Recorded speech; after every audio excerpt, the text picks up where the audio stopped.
Hello everybody and welcome back to World of Warships Legends. My name is Spartan Elite 43 and tonight we are back in the Conqueror. Now I'm not going to lie to you guys, I've kind of been getting back into the Conqueror a little bit. It's been a lot of fun the last couple of times I've taken it out. I've had some absolute monster games. You guys saw on the stream the other day, I had a pretty ridiculous game to end the stream on. And then this one is going to be my personal best so far in the Conqueror. It's going to be an absolute doozy. So, hopefully you guys are ready. It's going to be a good one. Now, if you guys are seeing this, it's probably 10 a.m.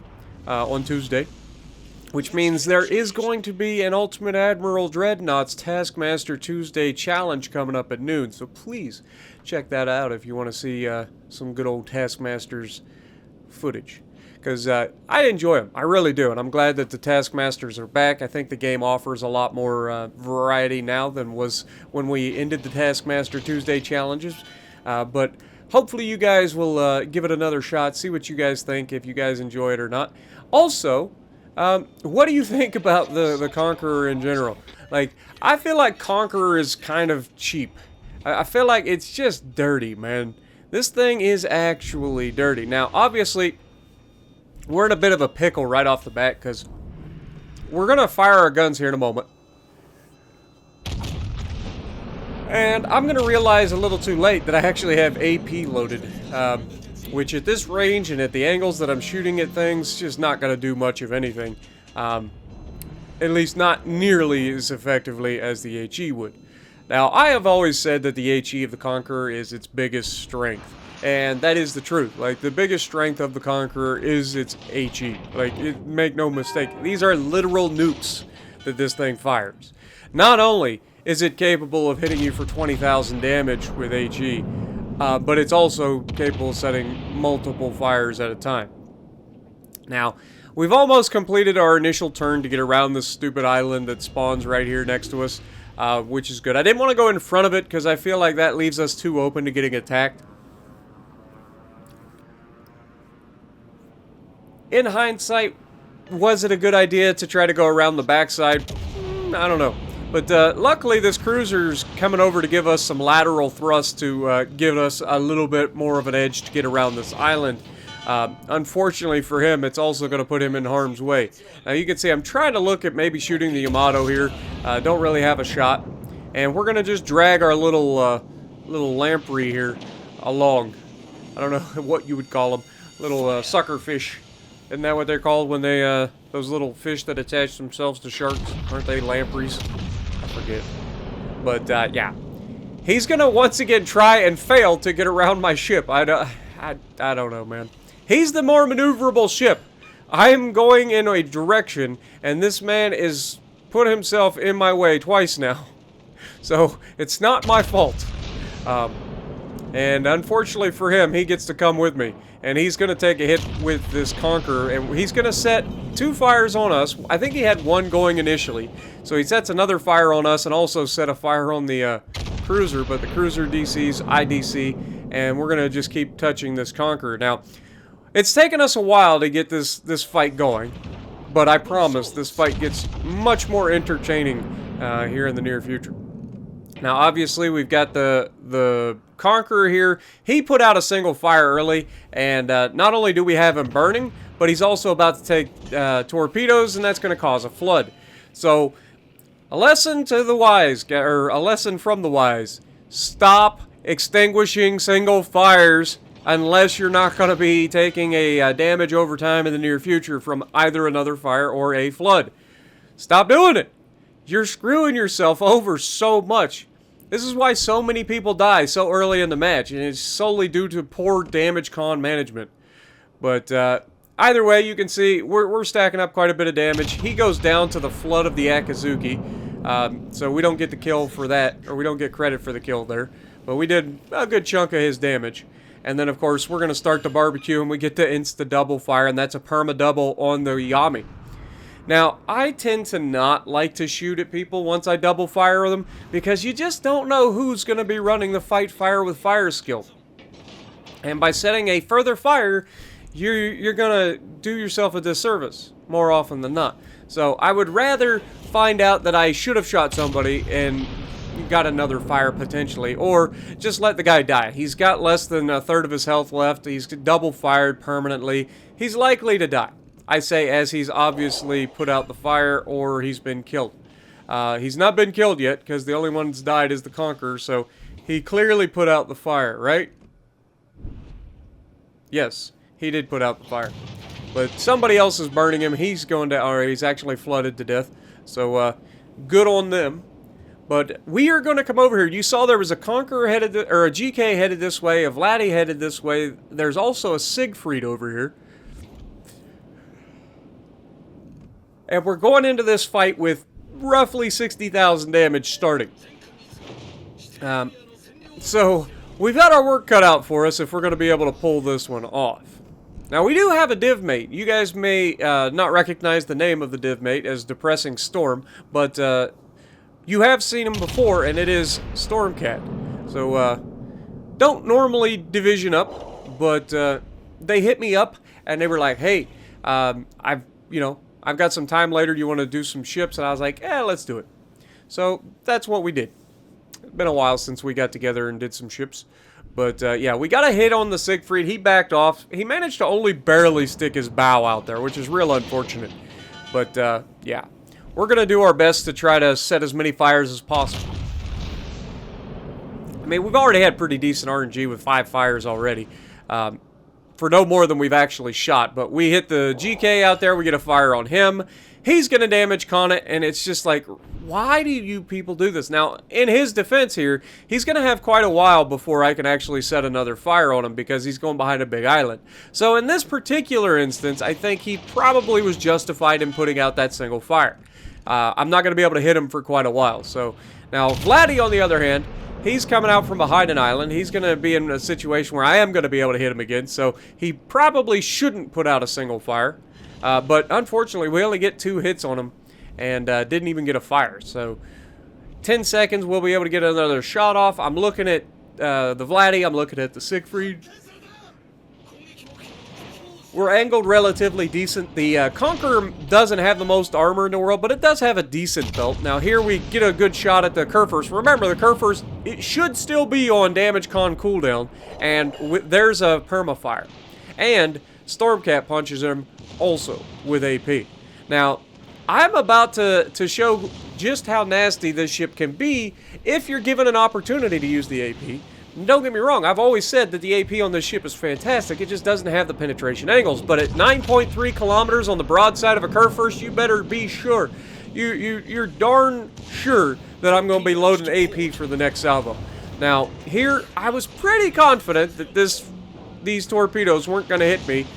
Wouldn't have enough range, but I made sure to slow down and turn out just in case. And, yeah, I would have been correct, even though just barely. And you can see this guy's still way over-angled. We take the shot. We're looking for a beautiful salvo, beautiful accuracy, and we blapped that man for, what was that, like 30K? Like it was like 12 and 16, so it was like 28K. And then, yeah, he's going to be bouncing off the border, so we don't have a very good shot. We do have armor-piercing loading, and I don't want to waste it, so we've got a bow-in Siegfried here. We know we overmatched, so we're just going to shoot the bow of the Siegfried and see if we can't smack that man. He angles a little bit here. We don't want to hit the belt. We want to hit his bow. And, yeah, we punch right through his bow for 11K and then start loading the HE again. Now, unfortunately, Stormcat has pushed out a little too far, and I can't go into that mess with him. It's just not going to be in our favor. So I even told him, I was like, I got to get out of there. I'm too squishy to be sailing into a torpedo strike of a Siegfried, of Vladdy's guns, and a Grossa Kerfur's guns. Now, they go down, and that leaves it basically just me over here. There is a destroyer here, and it is a Shimakaze. And you would think that the Shimakaze would play well and not get himself spotted, because that is the entire strength of the Shimakaze, is to stay as a ghost. Now, he takes a shot at us here. We go ahead and put that shot. We're going for the center of his ship. We actually hit the thicker parts of his armor. Don't do as much damage as we should have done, but I was hoping to set more fires. And I think he triggered his damage con right as those shells hit, so that he kind of negated any chance of me getting a fire there. Now, obviously, the downside of running Big 7 on this ship is, well, first of all, running Azure Lane Nelson on your battleship guarantees that you don't get will to rebuild, which is really unfortunate. But you can see our HE with the rear guns only just put up 11k damage on that GK.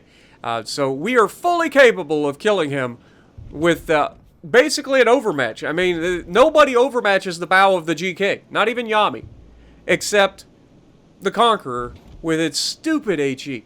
Like, it's just ridiculous HE. Look at this. Just watch. We already hit him for 11k in the last salvo. Oh, there's another 13 and a fire and our high cal. We're up to 180,000. And that's a permafire. So that's going to be pretty much it for him. Now you can see I'm still waiting for the turrets to turn because with Big 7 on, I don't get any buffs to my turrets rotation. And they are awful. I think it's like 45 seconds to fully turn. It's pretty bad. But you can see I go ahead and take the shot there to finish off the GK, and then we're going to place the front guns on the bow of the Vladdy and start the barbecue on that man as well. Now, we've already got this guy to trigger at least 2 damage cons up to this point, I believe.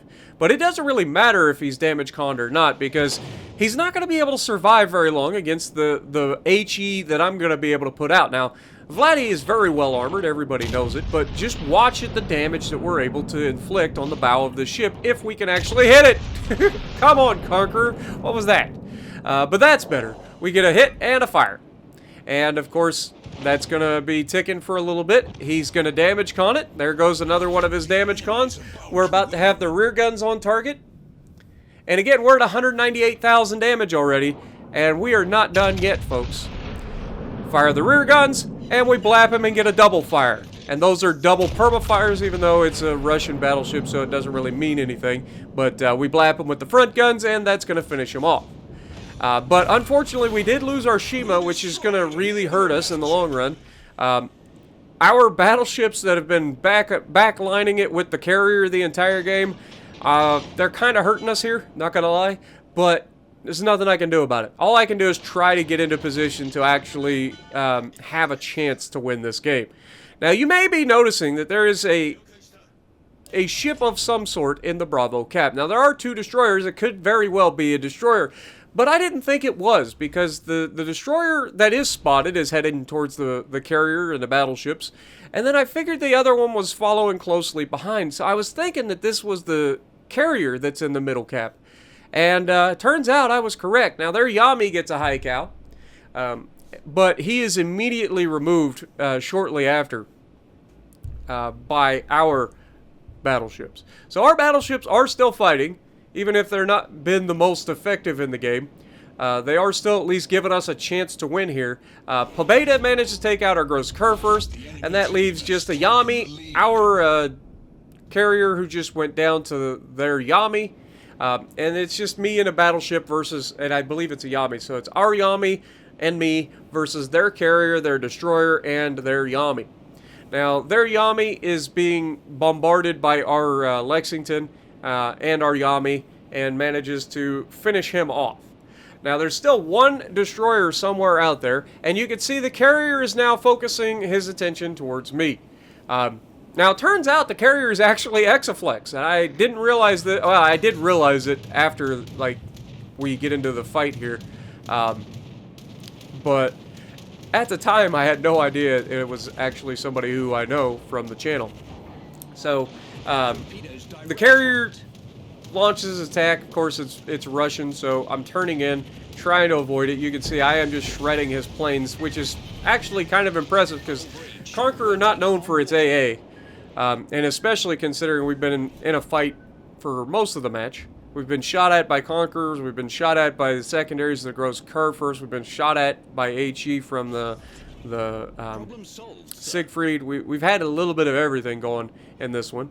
But as you can see, Exaflex gets spotted in his Pobeda right there in the middle of the cap. Now, I know we don't have a chance to win on points. We have to kill these guys. And I was I was fairly confident they were not going to give that freaking Shima was never going to show himself before this game was ended. So I just set my sights on killing Exaflex here in his Pobeda. Now, obviously, he had already caused a flood with the freaking torpedo, which is ridiculous. And then he gets a really good skip bomb attack on me. And again, Conqueror not known for its armor. But you can see I take a shot here. I was fairly confident this was going to be a depth strike, but he actually slows down and stops, meaning we overpin all the way through the bow of his ship. And then he gets a second fire on us. But unfortunately for him, he is not going to be able to survive much longer because that little maneuver he just pulled isn't going to work twice. He's got to speed up if he wants to try to dodge, and there's only one way he gets away, and that's if I'm real bad. And unfortunately for him, I'm just not. But we managed to take him out, finishing the game with 261,000 damage, a new personal record, 14 fires, 18 planes shot down, all the things. We get the Dreadnought in there to add to the medals. Just a little bit of everything. Dreadnought, high cal, 261, 3 kills, 14 fires, top of the leaderboard, 2,181 base XP in a loss. 2 people, Exaflex being one of them, and their Yami, getting 3,000 base XP in their win. And a couple more getting 2,000 base XP. So this was just a solid game all the way around. And it was one that I really wish I could have won. But let me know what you guys think about the Conqueror. Let me know what you guys think about World of Warships in general. And if you like what I'm doing, punch the like button. Leave a comment below. Subscribe to the channel if you haven't already. And as always, I will see you in the next video.